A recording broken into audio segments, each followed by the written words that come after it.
Madison, your thoughts start to finish. What you focused on, what we talked about, what worked? Well, I think once I started focusing on the A, B, C, and D thing, it helped a lot. Especially because, I don't know, I've never had the core shrunk into pieces. But so it made I don't know, I thought I was starting to make less errors having the core shrunk. Makes it simpler, doesn't it? to have 4 simple areas? Yeah, definitely. It was a lot easier. What about the idea of serving and volleying?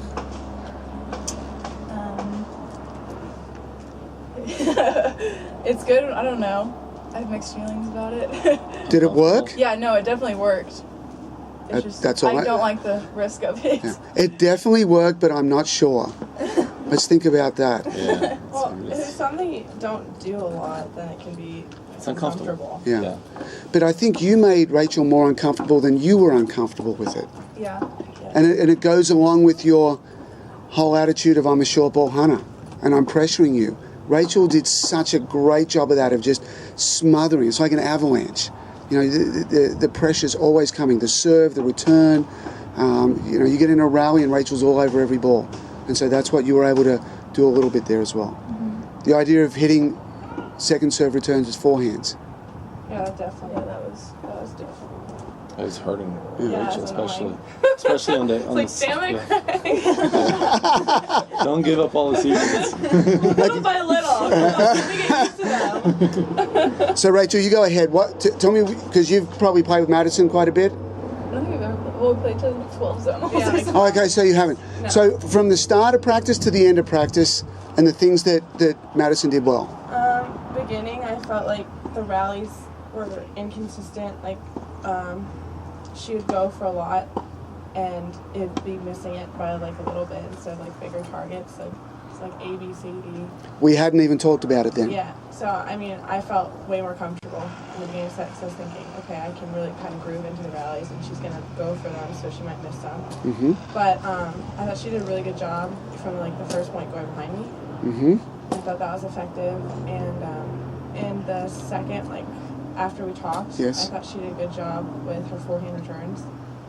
It's pressuring me a lot more to make my first serve, and she did a good job coming into net. She's making her serves, making her first serves, and she's mixing it up. Just when she's going out wide, then maybe a tee. Yeah. I finally kind of just got used to that wide, so I liked it. And then you're a genius. So. And then she started hitting the tee and body and so, and then on top of it, she's coming in and pressuring me to go for more on a return that I wasn't as comfortable with. So she's mixing things up, so that's good. And she's making them. I feel like I'm talking to you again. Literally everything you just said was what you were saying back. It's a good thing you got it on camera. Yeah, it is. The things that we were discussing, you hit on every single one. So, the good thing that I liked is we had that kind of halftime where we went from 0 to halftime and things were not going well. I mean, you were okay, but it was sporadic, but there was no plan. It was haphazard. It was, you were reacting to what Rachel was doing to you. And that changed completely, especially once we got A, B, C, D figured out, especially once I said, this return must be a forehand. Remember, you missed the first one, but that's okay. That's okay. And there was, I think, the 3 of the best 5 points I think you played, you lost. I said, that's the right pattern. That's the right play. And then you started committing to it more, and you started understanding it more, and you started seeing the court clearer, and all of a sudden, there it is. And especially what very much helped was from this end, you had success with the slider to Rachel's forehand from this end, but against the wind, it's terrible. Yeah, and Rachel's all over it. So, we were like, and plus you've got a first serve you don't hit. Yeah, I was going to say that's one thing that just, sorry to interrupt. No, please. Just being here for 10 minutes, and I was impressed with your serve, especially serving into the sun with the short toss and short motion, but it's a good rhythm, and you get a lot of pop on them, and it's going to hurt a lot of people. Thanks. Yeah. So, really good improvement from halftime. Excellent improvement, really. And we saw it, with the more so than anything, the pressure that you're able to make Rachel feel. Yeah. The serve and volley, the run around forehand, the finishing at the net, looking for more forehands, and so the other side of the court became better for you. Your side of the court became a lot better for you. And then that third question is, well, who's the best? We're just copying the best patterns in the world. We look at the top 5 players in the world, we figure out their patterns, we copy them. And that's what you're doing out there. They work. Yeah. So that was very good. I think what made the most sense was like, I think it was like right when I started learning about A, B, C, and D. And we were on this side and like went big on B. Yes. You told me that I needed to have more height on my ball. And then if I was going to crush it, then it needed to be to C or D. Yeah. Yeah, that one where you ran around, but it made no sense to go big. Right. It makes sense to go wider to Rachel with more spin and direction because Rachel was running out of A, running from A to B. So, the power is needed to D, not to A. Right. Sweet. Well, that was a very good introduction.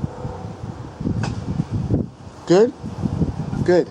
Done. Thank you. All right. Yeah, thanks. That was really good.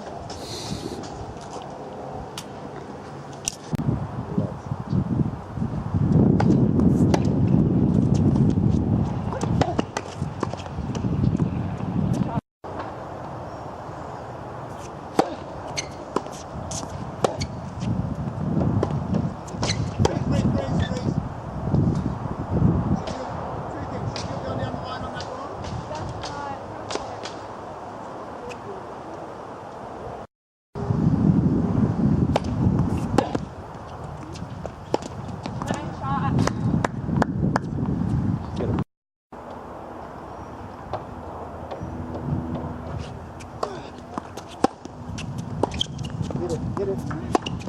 Great tennis.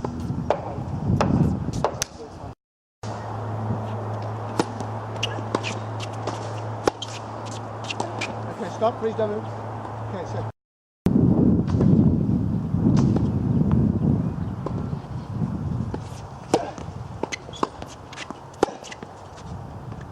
Do a turn.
That was not a good error.